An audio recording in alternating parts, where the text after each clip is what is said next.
A supportare Siazzo ci ha pensato De Santis, che tra l'altro ha segnato proprio in apertura e ha dato l'impressione di poter in qualche modo riprendere la gara. È vero, ci ha provato, anche Musba è entrato in partita, ha dato un pochino più di equilibrio in mezzo al campo, De Santis è entrato subito in partita, è un ruolo importante. Doveva fare 2 fasi di gioco e l'ha fatto bene, peccato perché ci avevo creduto, ci ha dato un pochino di vigore e di energie mentali soprattutto, ecco, magari con più attenzione si poteva fare anche il secondo gol e avrebbe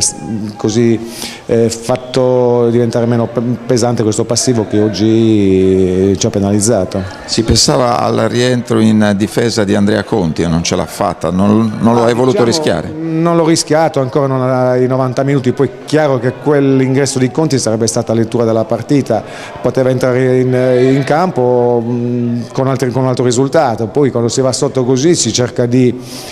trovare soluzioni in zone di campo diverse, quindi provare a cercare di